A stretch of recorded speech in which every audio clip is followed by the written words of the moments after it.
Hello दोस्तों, future maths classes में आप सभी का बहुत बहुत वेलकम है। कल रेशियो एंड प्रोपोर्शन का क्लास 1 हुआ था और आज क्लास 2 है। ठीक है, आज क्लास नंबर 2 है।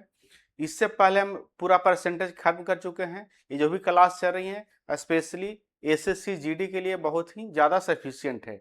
ठीक है, अब रेशियो एंड प्रोपोर्शन का सेकंड क्लास है। इससे पहले फर्स्ट क्लास पढ़ा दिया गया, तो अगर उसको आप नहीं देखें तो जा करके उसको देख लीजिएगा। ठीक है, अब सेकंड क्लास में आज जो पढ़ने वाले हैं, जैसे पूछता है एग्जाम में कि प्रथमानुपात, मध्यानुपात, द्वितीयानुपात, तृतीयानुपात, चतुर्थानुपात, ऐसे कर करके पूछता है। ठीक है, उसी को हम समझने वाले हैं कैसे। उसमें फॉर्मूला होता है, लेकिन फॉर्मूला जो है, अब जब तक कंसेप्ट आप नहीं समझिएगा, बहुत ही कंफ्यूजिंग फॉर्मूला होता है। तो आप कंसेप्ट समझिएगा, फॉर्मूला अपने आप माइंड में सेट हो जाएगा। आप चाहें तो एक कंसेप्ट को नोट भी कर सकते हैं, हर एक एग्जाम के लिए बहुत ही कारगर है। चलिए देखते हैं अब यहाँ से। सबसे पहले यहाँ से देखिए, एग्जाम में जो पूछता है, या तो आपके पास दो पद दे देगा, एक ए रहे एक बी रहे, ऐसे पूछेगा। नहीं तो फिर तीन पद देगा, एक ए देगा, बी देगा और यहाँ से सी देगा। ठीक है, इसमें देखिए आप समझिएगा, यहाँ से थोड़ा सा समझिएगा। एक गैप यहाँ पे बन सकता है, एक गैप यहाँ से बन सकता है, एक गैप यहाँ पे बन सकता है। ठीक है, उसके बाद इसमें देखिए गैप यहाँ पे बन सकता है, यहाँ पे कुछ हम लगा सकते हैं, गैप बन सकता है, यहाँ पे गैप बन सकता है, कुछ लगा सकते हैं, और यहाँ पे गैप बन सकता है। आपसे पूछ देगा एग्जाम में,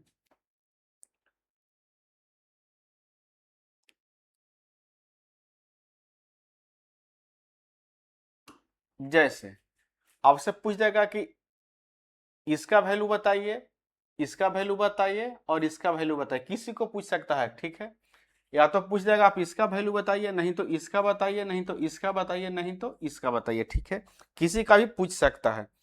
अब बारी बारी से समझते हैं।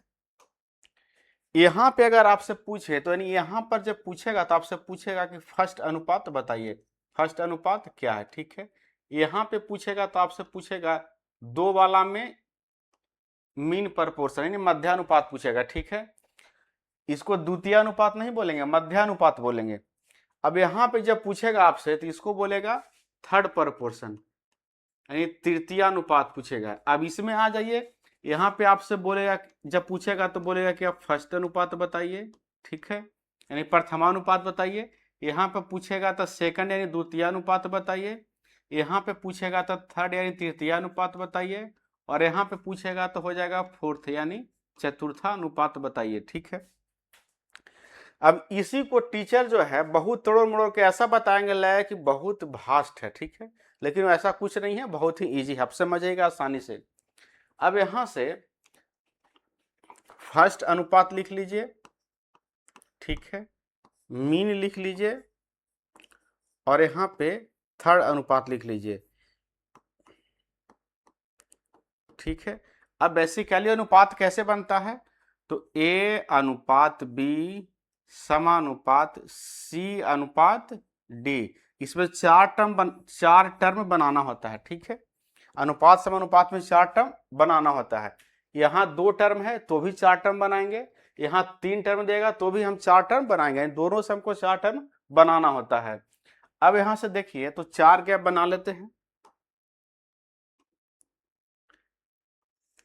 एक अनुपात दूसरा गैप समानुपात, यहाँ से तीसरा गैप अनुपात, यहाँ से चौथा गैप। ठीक है, चार टर्म हर एक में आ जाएगा। यहाँ भी उसी तरह से बना लेते हैं। ठीक है, यहाँ भी उसी तरह से बना लेते हैं।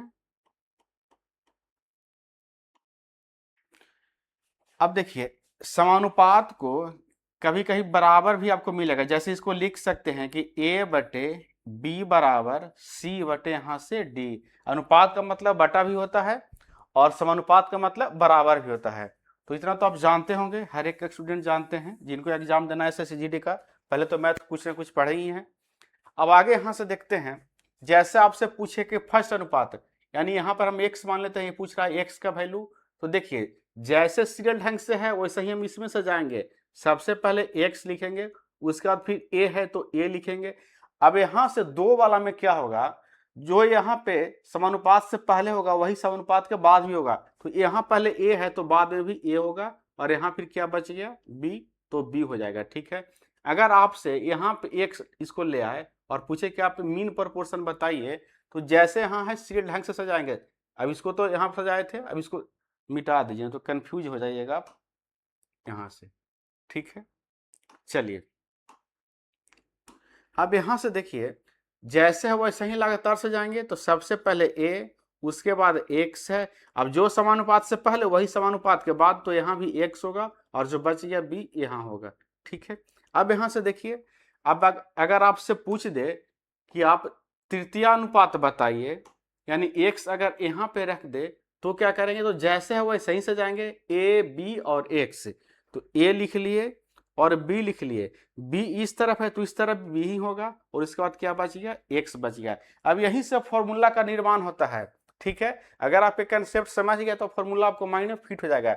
जैसे इसमें होता क्या है कि अंदर अंदर गुना होता है और बाहर बाहर गुना होता है, ठीक है। समानुपात वाला में अंदर अंदर गुना होगा और बाहर बाहर गुना होगा, अंदर अंदर गुना होगा और बाहर बाहर गुना होगा, अंदर अंदर गुना होगा और बाहर बाहर गुना होगा। अब यहीं से फॉर्मूला का निर्माण होता है। अब देखिए फॉर्मूला यहां से कैसे बनेगा। अब यहां से फॉर्मूला देखिए, जब अंदर अंदर गुना होगा और बाहर बाहर गुना होगा, तो हमको फर्स्ट अनुपात यानी एक्स का वैल्यू निकालना है। तो एक्स गुना बी होगा और ए गुना ए यानी ए स्क्वायर। तो एक्स का वैल्यू यहां से कितना हो जाएगा, बी ए स्क्वायर, ए स्क्वायर और बटे यहां से हो जाएगा बी। यही फॉर्मूला होता है कि प्रथमानुपात निकालने का फॉर्मूला, तो ए स्क्वायर बटे बी। डायरेक्ट ऐसे ही आप याद कर सकते हैं, लेकिन फॉर्मूला कंफ्यूजिंग होता है, याद होता नहीं है, इसलिए कंसेप्ट आपको जरूरी है। अब यहीं से अब अंदर अंदर गुना होगा तो यहां बनेगा एक्स स्क्वायर और ए गुना बी बनेगा। तो एक्स बराबर क्या हो जाएगा, under root A B. X square बनेगा तो ए गुना बी, अंडर रूट क्या हो जाएगा, ए बी। जैसे एक्स स्क्वायर बराबर क्या होगा, तो ए गुना बी। तो यहां से एक्स बराबर क्या हो जाएगा, तो अंडर रूट यहां से हो जाएगा ए बी, ठीक है। चलिए अब यहां देखते हैं, अंदर अंदर गुना होगा और बाहर बाहर गुना होगा, तो यहां हो जाएगा बी स्क्वायर और ए गुना एक्स, ठीक है। तो एक्स बराबर यहां से क्या हो जाएगा, तो बी स्क्वायर और बटे में यहां से हो जाएगा ए, ठीक है। बी स्क्वायर बटे में ए। अब इस तरफ हो गया, दो वाला तो समझ गए, जब दो टर्म देगा तो कैसे हमको निकालना है। अगर फर्स्ट अनुपात पूछेगा तो इस तरह से निकालना सजा करके, नहीं तो आप ए स्क्वायर बटे बी कर सकते हैं। अगर मीन प्रपोर्शन पूछेगा मध्यानुपात, तो क्या करेंगे आप इस तरह सजा के। अब कंसेप्ट आप समझ लीजिएगा कि दो बार इसको लिखना है तो चार बार लिखना है, तो आप यहीं से इतना लिखना नहीं पड़ेगा, आप यहीं से कर लीजिएगा, ठीक है। यहाँ से आप थर्ड प्रपोर्शन जब पूछे आपसे, तो ऐसे या तो सजाइए, नहीं तो फिर आप X equal to B square बटे ए लिखना है, ठीक है। चलिए अब आगे देखते हैं, इसमें जब तीन टर्म रहे तो क्या करेंगे। तो आपसे पूछेगा फर्स्ट अनुपात, ठीक है, नहीं तो सेकंड अनुपात पूछेगा, ठीक है, नहीं तो आपसे थर्ड अनुपात पूछेगा, ठीक है, नहीं तो आपसे फोर्थ अनुपात पूछेगा, ठीक है। इसमें मीन प्रोपोर्शन के जगह पे क्या होता है, सेकंड अनुपात होता है।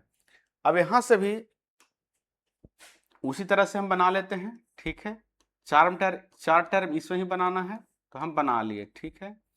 इसमें भी चार टर्म बना लेते हैं, तो चार गैप बना लेते हैं। चार टर्म बनाना है, इसे भी चार टर्म बनाना है, तो चार गैप हम यहां से बना लेते हैं, ठीक है। अब यहां से देखिए,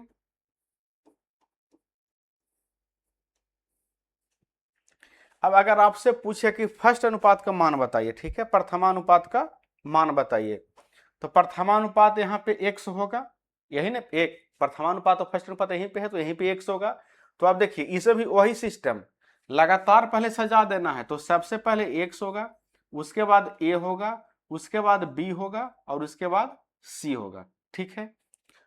अब अगर आपसे पूछ दे कि द्वितीयानुपात बताइए, तो x यहाँ पे नहीं होगा, x कहाँ पे होगा, तो x यहाँ पे होगा, ठीक है। अब फिर से लगातार सजा लेंगे, तो a हो जाएगा, उसके बाद x होगा, फिर b होगा और फिर यहाँ से c हो जाएगा, ठीक है। अगर आपसे तृतीयानुपात पूछ दे तो क्या कीजिएगा, तृतीयानुपात में x कहाँ पे होगा, तो तृतीयानुपात में x यहाँ पे होगा। यहाँ पे हमको पूछना है, यहाँ वाला पूछेगा तो x यहाँ पे होगा। अब फिर से लगातार सजा देना है, तो a यहाँ पे होगा, b होगा और यहाँ पे c होगा, माफ कीजिएगा c नहीं, यहाँ पे x होगा और यहाँ पे c होगा, ठीक है।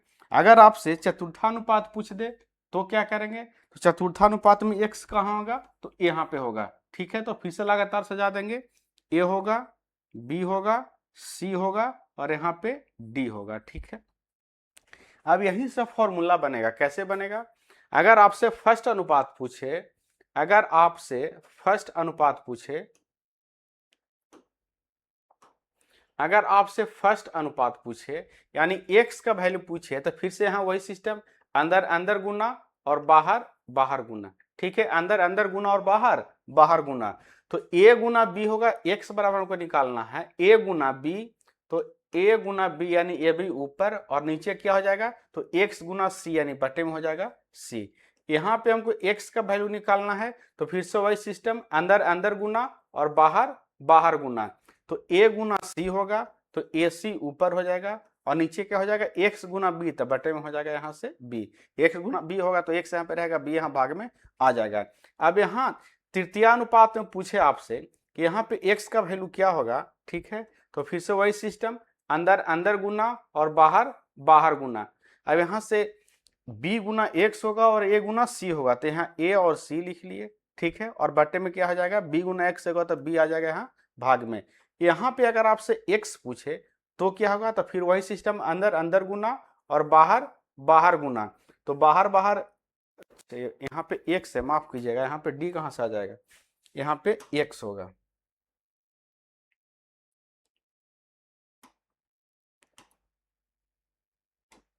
यहाँ पे x होगा, ठीक है।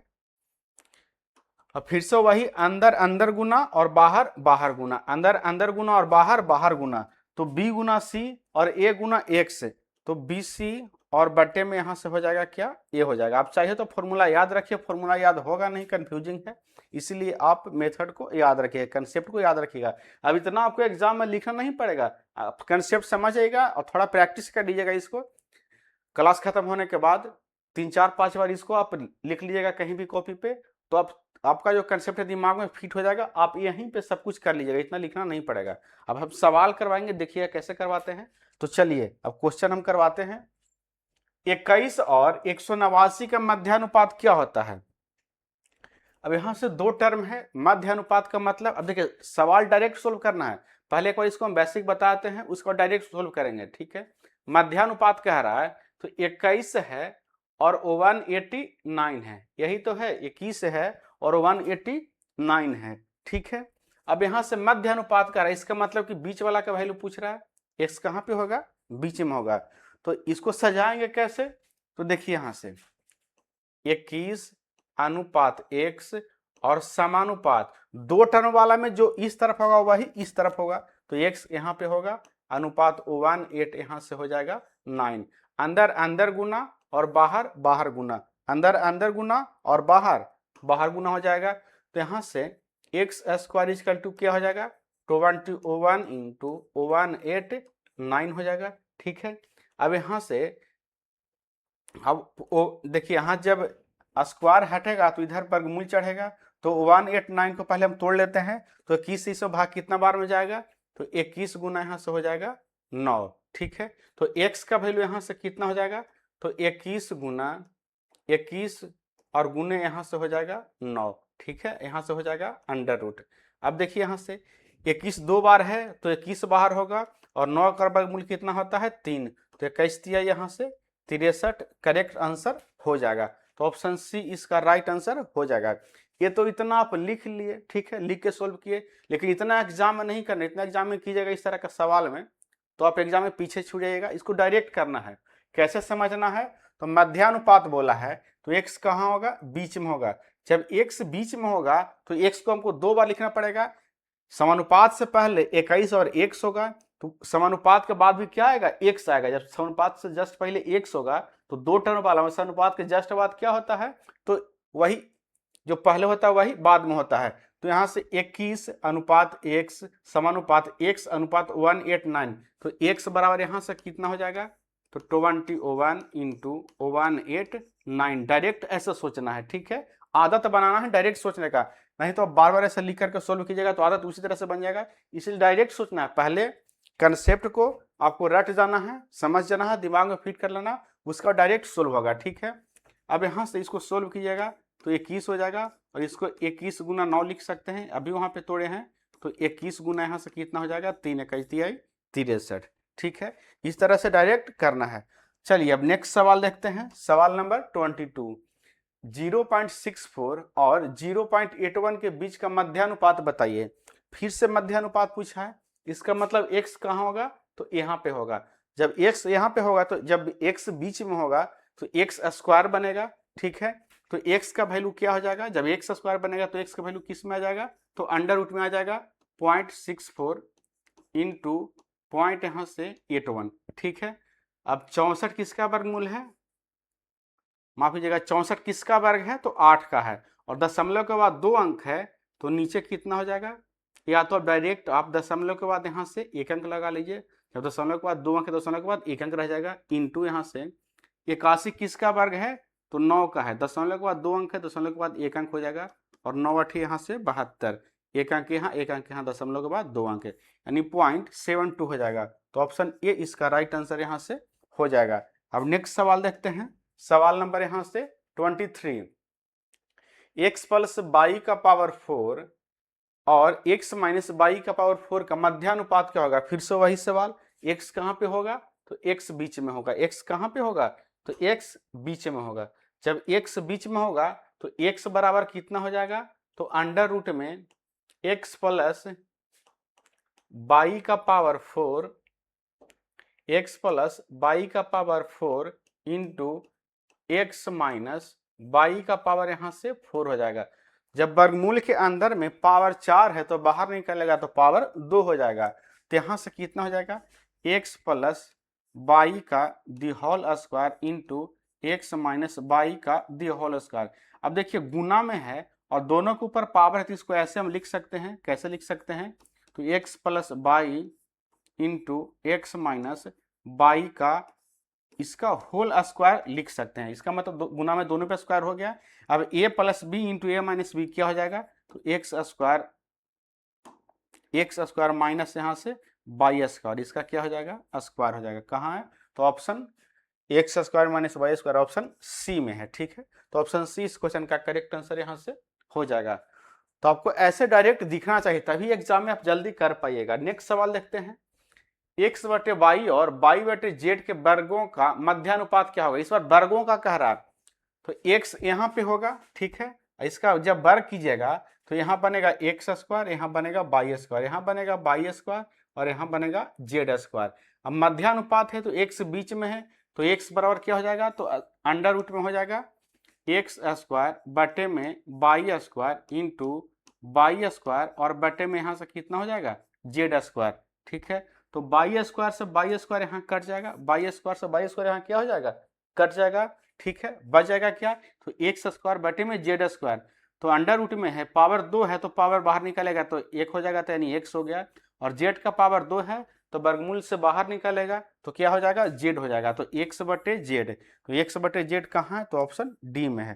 तो ऑप्शन डी इस क्वेश्चन का करेक्ट आंसर यहाँ से हो जाएगा। अब नेक्स्ट सवाल देखते हैं, ए स्क्वायर बी और 3ab का तृतीय समानुपात क्या होगा।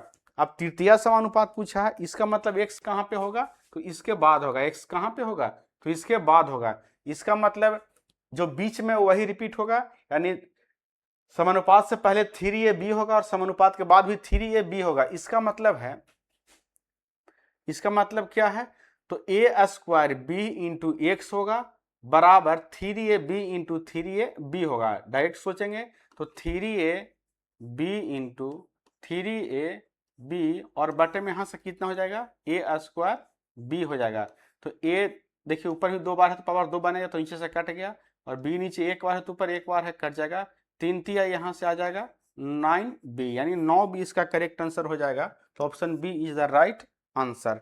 चलिए नेक्स्ट सवाल देखते हैं यहाँ से, B square minus A square और B square minus A B का तृतीयानुपात क्या होगा। जब तृतीयानुपात पूछा है तो तृतीयानुपात क्या होगा, एक्स यहाँ पे होगा। ठीक है, जब एक्स यहाँ पे होगा तो बीच वाला रिपीट करेगा, यानी बीच वाला का पावर 2 चढ़ेगा, तो B square minus A B into B square minus यहाँ से हो जाएगा ए बी, और बटे में क्या होगा, तो जो एक्स के साथ में गुना होगा तो एक्स के साथ में किसका होगा ना, B square minus A square का होगा, तो बटे में हो जाएगा बी स्क्वायर और माइनस यहाँ से हो जाएगा ए स्क्वायर, बी स्क्वायर माइनस यहाँ से क्या हो जाएगा ए स्क्वायर हो जाएगा। ठीक है, अब इसको कैसे सोल्व करेंगे, तो देखिए का कुछ कॉमन है, तो यहाँ से देखिए b यहाँ कॉमन है तो b कॉमन ले लेंगे, क्या बचेगा, तो यहाँ b माइनस ए बचेगा, b माइनस ए बचेगा। ठीक है, b यहाँ भी कॉमन है तो फिर से हम b कॉमन ले लेंगे, तो फिर अच्छा गुना में ही है। ठीक है, तो फिर से b कॉमन लेंगे तो क्या हो जाएगा,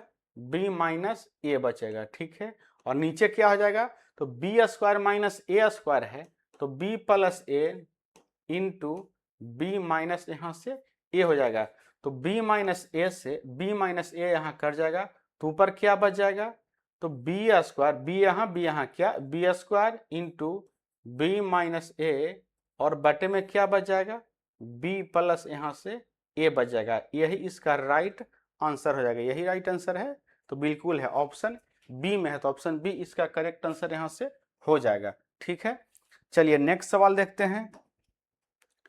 यदि x इक्वल टू 2 तो 4x x plus 4 3x minus 1 का चतुर्थ समानुपात क्या होगा। अब यहाँ से 4 टर्म वाला सवाल शुरू हो गया, अभी तक सिर्फ 2 टर्म ही था इस तरह के सवाल में, कितना टर्म था, तो यहाँ देखिए 2 टर्म ही था। ठीक है, 1 टर्म 2 टर्म। ठीक है, अब 4 टर्म वाला सवाल यहाँ से शुरू हो गया। ठीक है,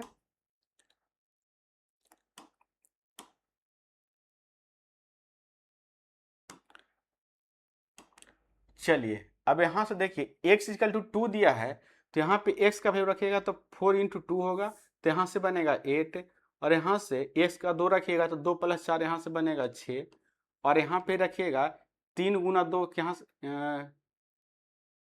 4 2 6, यहाँ से फिर से बन जाएगा 3 गुना, अच्छा हाँ माइनस 1 भी है, 3 गुना 2 हो जाएगा 6 माइनस 1 यहाँ से बन जाएगा 5। पूछा चतुर्थानुपात, यानी हमको x का वैल्यू यहाँ पे इस तरह से पूछा है। ठीक है, प्रथमानुपात, द्वितीयानुपात, तृतीयानुपात और चतुर्थानुपात, यहाँ पे होगा x।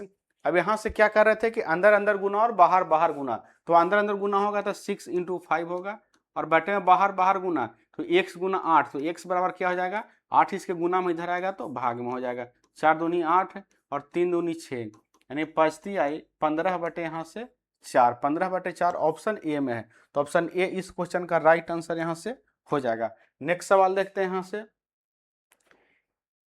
एस का पावर 3 एस का स्क्वायर टी और एस टी स्क्वायर का चतुर्थानुपात क्या होगा। चतुर्थानुपात का मतलब क्या होगा, तो x यहाँ पे होगा। ठीक है, x यहाँ पे होगा, अब अंदर अंदर गुना होगा, बाहर बाहर गुना और अंदर अंदर गुना होगा, तो x का वैल्यू क्या हो जाएगा, तो S square T into S T square और बटे में x के साथ में एस क्यू का गुना होगा तो एस क्यू आ जाएगा भाग में।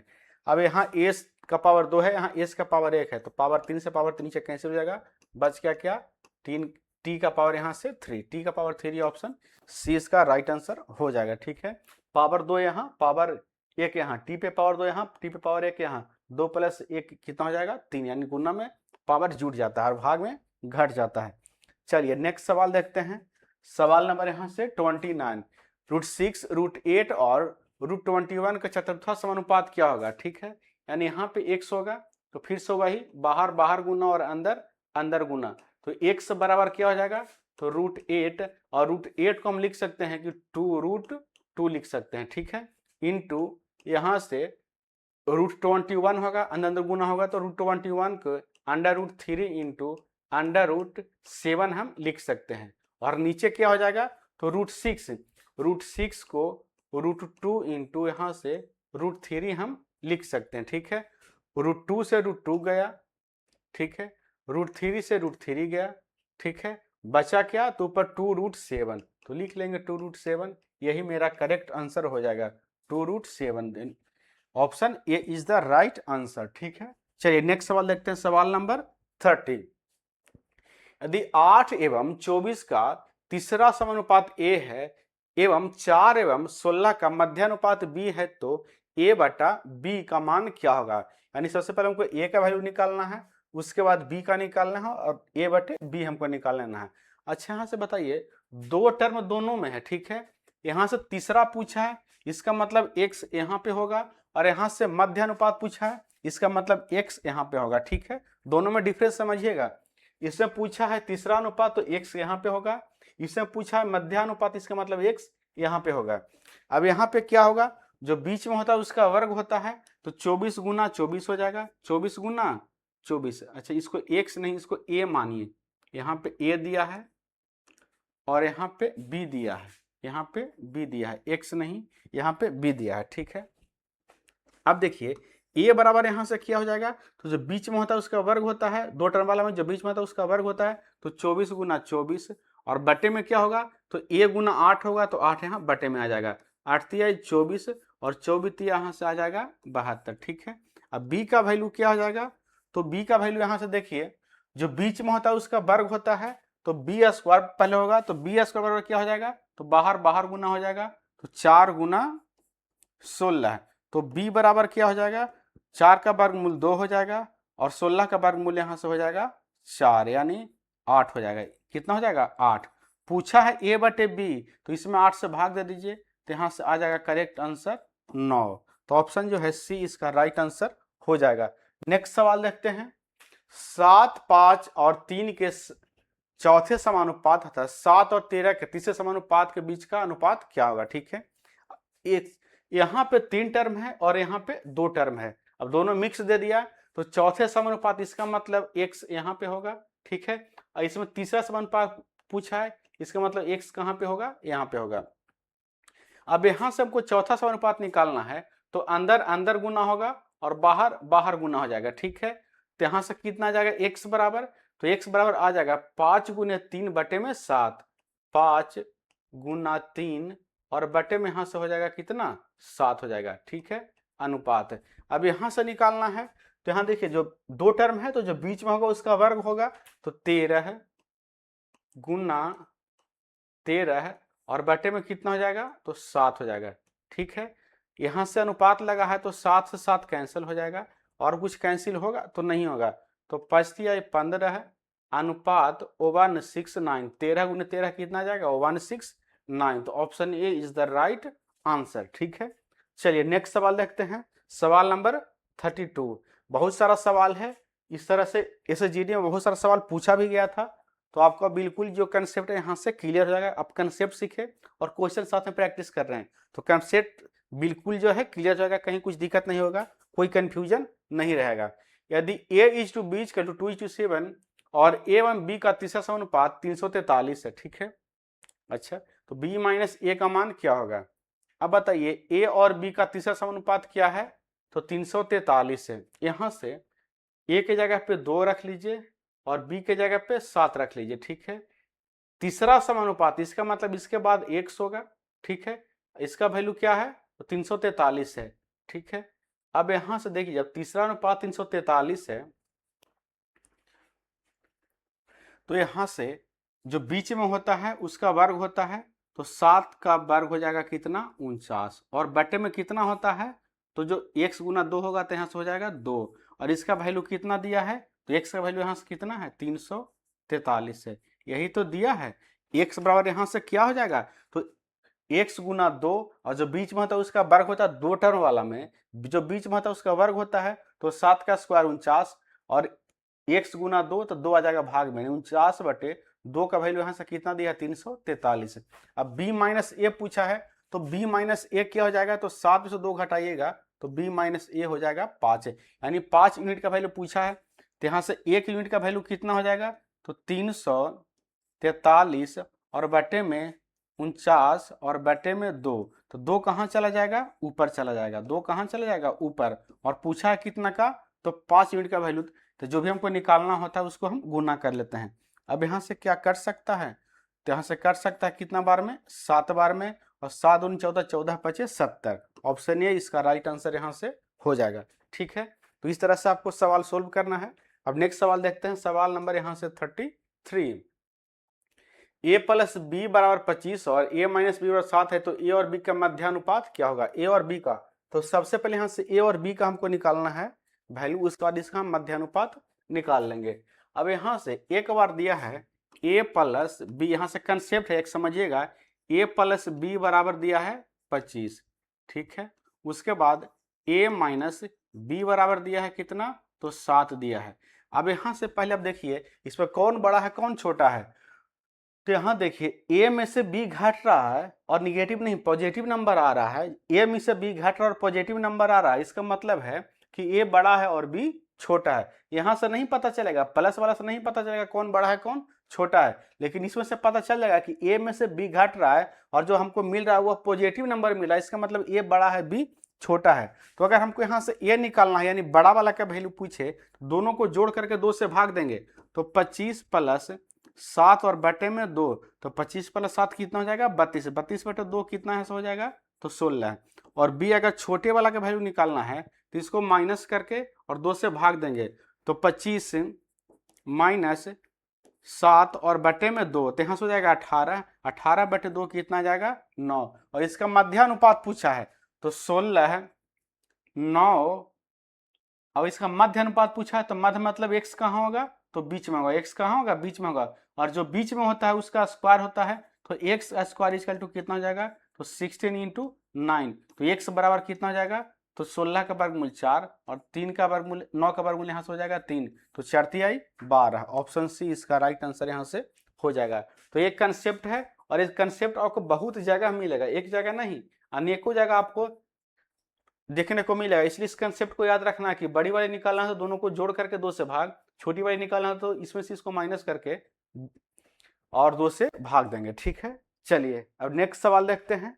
सवाल नंबर यहां से है कितना, तो 34 नंबर। यदि दो वर्गों के क्षेत्रफल का अनुपात 4:9 है तो उनकी संगत भुजाओं का अनुपात क्या होगा। तो कुछ मत कीजिए, 4 का वर्गमूल 2 हो जाएगा और 9 का वर्गमूल यहां से 3 हो जाएगा। तो ऑप्शन इसका जो है सी राइट आंसर हो जाएगा। अब है यदि दो गोलों के पृष्ठीय क्षेत्रफल का अनुपात 49:25 है तब उनके आयतन का अनुपात क्या होगा। अच्छा, गोला का पृष्ठीय क्षेत्रफल क्या होता है, तो 4 pi R square, 4 pi R square. जब 2 है तो 2 बार लिख लेंगे, एक बार 4 पाई कैपिटल आर स्क्वायर लिख लेंगे। ठीक है, जब कांस्टेंट टर्म है, जब कांस्टेंट टर्म है 4 पाई दोनों तरफ अनुपात है तो कट जाएगा। बच गया क्या, तो स्मॉल आर स्क्वायर अनुपात यहां से कैपिटल आर स्क्वायर, और इसका वैल्यू कितना दिया है, तो यहां से दिया है 49 और बटे यहां से कितना दिया है, तो 25 दिया है, 49 बटे 25। तो यहां से रेडियस का क्या हो जाएगा, रेडियस का क्या हो जाएगा यहां से, तो 7, 49 का वर्गमूल कितना हो जाएगा 7 और 25 का वर्गमूल कितना हो जाएगा 5, यानी स्मॉल आर का वैल्यू है और यहां से किसका है, कैपिटल आर का। ठीक है, यहां से ही कैपिटल आर का है। ऐसा मत समझिए कि बड़े बड़ी आर है तो यहाँ वैल्यू छोट है, उससे कोई दिक्कत नहीं है। अब यहाँ समझिएगा, आयतन का अनुपात की पूछा है तो आयतन गोला का क्या होता है 4/3 पाई आर क्यू होता है। इधर भी हो जाएगा 4/3 पाई कैपिटल आर यहाँ से क्यू हो जाएगा। ठीक है, तो 4/3 देखिए यहाँ भी कट जाएगा, कांस्टेंट टर्म है, यहाँ से पाई यहाँ कट जाएगा। अब क्या बचा आर क्यू और आर क्यू। ठीक है, तो स्मॉल आर का वैल्यू 7 है तो 7 का क्यूब इधर होगा। ठीक है, कैपिटल आर का वैल्यू 5 है तो 5 का क्यूब इधर होगा, और 7 का क्यूब कितना होता है, तो 3 4 3 होता है, और 5 का क्यूब कितना होता है 1 2 5। यही मेरा करेक्ट आंसर हो जाएगा। तो option A is the right answer हो जाएगा। नेक्स्ट सवाल देखते हैं, सवाल नंबर यहां से क्या हो जाएगा, तो 36 हो जाएगा। यदि दो घनों के आयतन का अनुपात 64:343 है तो घनों की भुजाओं का अनुपात क्या होगा। अच्छा, घन का आयतन क्या होता है, घन का आयतन क्या होता है, एक घन होता है एक घनाभ होता है। तो घन का आयतन क्या होता है, तो भुजा का पावर 3 होता है, और घनाभ का क्या होता है, उसका तीनों भुजा अलग अलग साइज का होता है। तो ए गुना बी गुना एच होता है, ए गुना बी गुना एच होता है। ठीक है, लेकिन हमको यहाँ फिलहाल घन का पूछा गया है, तो घनों को आयतन का अनुपात कितना है, तो 64:343 है, तो घनों की भुजाओं का अनुपात क्या होगा, तो पावर 3 सबको पावर 1 पे आना है, तो इसका वर्गमूल क्यूब रूट निकल जाएगा। तो 64 किसका है क्यूब रूट, 64 किसका क्यूब है, तो 4 का है, और 343 किसका क्यूब है, तो 7 का है। तो 4:7 इसका करेक्ट आंसर ऑप्शन बी हो जाएगा। देखिए इस तरह के सवाल में जैसे हमको पावर 2 से पहले पावर 1 पे आना था, यहाँ तो वर्ग निकल जाएगा, जब पावर 2 से पावर 1 पे आना है तो वर्ग निकल जाएगा, फिर पावर 3 पे जाना है तो फिर हम क्यूब कर लेंगे। ठीक है, अब जैसे यहाँ से एक और सवाल था, यहाँ पे देखिए वर्गों के क्षेत्रफल तो वर्ग का क्षेत्रफल क्या होता है, भुजा स्क्वायर। पावर 2 से हमको पावर 1 पे आना था, भुजा पे पावर 1 ही होगा ना, यहाँ जब क्षेत्रफल है तो ए स्क्वायर होगा, ए स्क्वायर पावर 2 से हमको पावर 1 पे आना था, तो इसका हम डायरेक्ट क्या निकालेंगे, वर्गमूल निकालेंगे। इस तरह से आंसर हो जाएगा। उतना आपको लिखना नहीं है, रेशियो बनाना नहीं है, ऐसा समझ जाना है, ठीक है।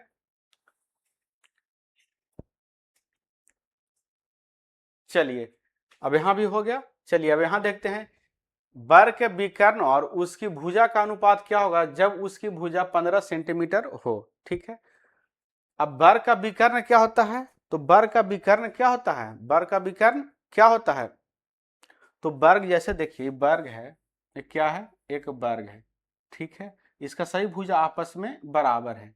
अभी विकर्ण है, वर्ग का क्या है, विकर्ण है, तो पूछ रहा है कि दो वर्ग के विकर्ण का अनुपात क्या होगा, तो वर्ग का विकर्ण क्या होता है, तो √2 इंटू भुजा होता है, √2 इंटू ए, ठीक है। एक और विकर्ण होगा तो उसका क्या हो जाएगा भाई, √2 इंटू ए, मान लेते हैं उसका कैपिटल ए भुजा रहा होगा, ठीक है। अब यहां से देखिए, अच्छा अलग अलग विकर्ण नहीं है, एक ही विकर्ण है, माफ कीजिएगा, यहां से देखिएगा वर्ग के विकर्ण और उसकी भुजा, तो वर्ग का विकर्ण का फॉर्मूला क्या होता है, तो √2 इंटू भुजा, और भुजा का अनुपात पूछ रहा है कि वर्ग का विकर्ण और भुजा का अनुपात, तो ठीक है, ए से एक कट जाएगा तो क्या बचेगा, √2 इंटू O1, यही मेरा करेक्ट आंसर यहाँ से हो जाएगा, ठीक है, √2 इंटू O1, ऑप्शन डी। अब यहाँ से देखिए भुजा दिया 15 सेंटीमीटर, आप यहाँ से ए का वैल्यू अगर 15 सेंटीमीटर यहाँ रखिएगा भी, 15 सेंटीमीटर यहाँ रखिएगा भी, तो भी क्या हो जाएगा, तो यहाँ से कट जाएगा, ठीक है, अनुपात है तो सेम है तो कट जाएगा, इसलिए उसका कोई जरूरत यहाँ पे नहीं है अनुपात निकालने में। चलिए नेक्स्ट सवाल देखते हैं, सवाल नंबर यहाँ से 38 नंबर। यदि दो मात्राओं का योग उनके बीच के अंतर का 6 गुना के बराबर है, दोनों मात्राओं का अनुपात ज्ञात कीजिए, ठीक है। मान लेते हैं कि एक्स और वाई दो मात्रा है, क्या है, एक्स और वाई दो मात्रा है, तो दो मात्राओं का योग यानी एक्स प्लस वाई जो है उनके अंतर के बीच उसके अंतर का 6 गुना है, तो 6 इंटू एक्स माइनस वाई। पूछा दोनों मात्राओं का अनुपात क्या होगा, ये अनुपात पूछा है एक्स बटे वाई या एक्स इज टू वाई, कुछ भी निकाल लीजिए। यहाँ से एक्स प्लस वाई क्या हो जाएगा, यहाँ से तो 6x माइनस 6y, ठीक है। x को इधर ले आइए और 6 माइनस 6y को इधर ले आइए, तो जब x इधर आकर के माइनस इधर प्लस में इधर आएगा तो माइनस में, तो बचेगा कितना 5x, ठीक है।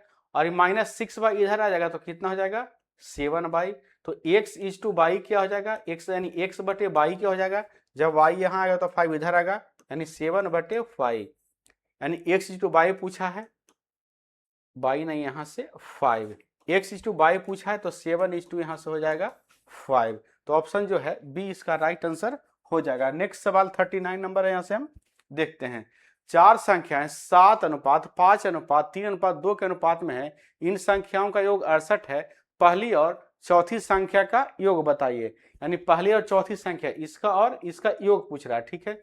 यह सब संख्या अनुपात में है, इन संख्याओं का योग 68 है, तो 68 ऊपर हम लिख लिए, और अनुपात में योग कितना है, तो 7 5 12, 12 3 15 है, ठीक है, 15 2 यहाँ से हो जाएगा 17, और निकालना क्या है, यानी जो वैल्यू दिया है, जो मेन वैल्यू दिया है, ठीक है, जो कांस्टेंट वैल्यू दिया है उसको ऊपर लिख लेंगे, और जो भी अनुपात में उसका वैल्यू है, यहाँ भी योग है तो यहाँ भी अनुपात का योग निकालेंगे, और उसका कंपेयर हम अनुपात के योग से कर लेंगे, और जो भी हमको निकालना है उसको गुना कर लेंगे। तो निकालना क्या है, तो पहली और चौथी संख्या का योग कितना होगा, तो पहली और चौथी संख्या को जोड़िएगा तो 7 + 2 यहाँ से हो जाएगा 9, तो 9 से गुना कर लेंगे, 17 चको 68 और 9 चको यहाँ से हो जाएगा 36, तो ऑप्शन बी इसका राइट आंसर हो जाएगा।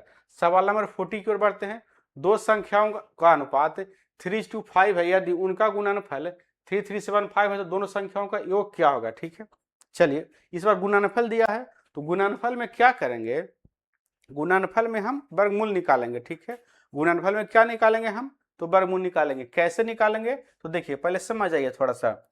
जैसे यहाँ पे मान लेते हैं कि अनुपात में x शामिल है, यानी 3x और 5x है, तो यहाँ गुणनफल दिया है, तो 3x इंटू यहाँ से हो जाएगा 5x इक्वल टू यहाँ से हो जाएगा 3 3 7 5, 3 3 7 5, ठीक है। अब इधर गुना हो जाएगा तो 15 है एक्स स्क्वायर, तो एक्स का स्क्वायर बराबर क्या हो जाएगा इधर से, तो एक्स स्क्वायर इक्वल टू 3 3 7 5 बटे में यहाँ से हो जाएगा कितना, तो 3 5 हो जाएगा यहाँ से 15, ठीक है। अब यहाँ से x का वैल्यू कितना हो जाएगा, तो वर्गमूल हो जाएगा। जब इधर पावर 2 है और हटेगा तो इधर अंडर रूट हो जाएगा, तो 3,3,7,5 और बटे में हो जाएगा यहाँ से कितना, तो हो जाएगा 15।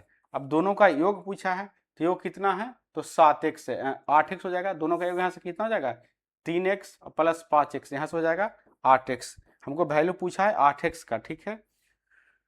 तो जब वैल्यू 8x का पूछा है तो यहाँ से इसका वर्गमूल निकाल के हम 8 में क्या कर देंगे, गुना कर देंगे। तो इस तरह से नहीं करना है, इस तरह से नहीं करना है, डायरेक्ट कैसे करना है, जब गुणनफल अनुपात का गुणनफल वाला सवाल है तो यहाँ गुणनफल है उसको ऊपर लिख लीजिए 3,3,7,5 और नीचे लिख लेंगे इसका गुणनफल कितना, 15, और इसका निकाल लेंगे हम यहाँ से वर्गमूल, ठीक है। और जो भी निकालना है उसको गुना कर लेंगे, इसको हम वर्गमूल से बाहर गुना करेंगे तो निकालना क्या, तो दोनों संख्याओं का योग, तो 5 + 3 यहाँ से कितना हो जाएगा, 8। इस तरह से बनाना है। कैसे बनाना है एक बार फिर से समझ लीजिए। अगर अनुपात में गुणनफल वाला दे दे तो जो गुणनफल है उसको ऊपर लिखेंगे और इसका हम गुणनफल निकालेंगे तो 5 × 3 हो जाएगा 15, तो 15 लिख लेंगे। इस पूरा का वर्गमूल निकालेंगे। अब जो भी हमको निकालना है दोनों संख्या को योग यहाँ कह रहा है, तो 5 + 3 यहाँ से हो जाएगा 8, तो 8 को गुना करेंगे, लेकिन 8 को हम वर्गमूल से बाहर गुना करेंगे। या तो पहले इसका वर्गमूल निकालिए उसके बाद गुना कीजिए, नहीं तो इससे बाहर आप डायरेक्ट गुना कर लीजिए। अब यहाँ से देखिए काटिएगा तो 15 दूनी 30 होएगा, ठीक है, 15 दूनी 30, बाकी बचेगा 37, फिर 15 दूनी 30 और फिर यहाँ से क्या आ जाएगा, तो 15 × 5 = 75, ठीक है। वर्गमूल इतना आ गया, इसका वर्गमूल कितना हो जाएगा यहाँ से, तो यहाँ से वर्गमूल हो जाएगा 15, 225 का वर्गमूल 15 होगा और 15 में 8 से गुना करेंगे तो 15 × 20 से 120 इसका करेक्ट आंसर हो जाएगा। तो आपको ऐसे बनाना है, ना कि आप इस लॉन्ग मेथड पे आपको जाना है, ठीक है, आपको ऐसे बनाना है। तो नेक्स्ट सवाल देखते हैं यहाँ से, और सवाल है तो नहीं है, 20 सवाल था, हर एक सेट में 20 ही सवाल हुआ, ठीक है, पर डे 20 सवाल करवाते हैं। अगर आज का सेशन, आज का कंसेप्ट आपको अच्छा लगा हो तो हमारे वीडियो को लाइक कर लीजिए और दोस्तों में शेयर कर दीजिए। अब आपसे हम नेक्स्ट सेशन में मिलेंगे, जो कल का सेशन होगा सेट नंबर 3 लेकर के आएंगे। तब तक के लिए धन्यवाद।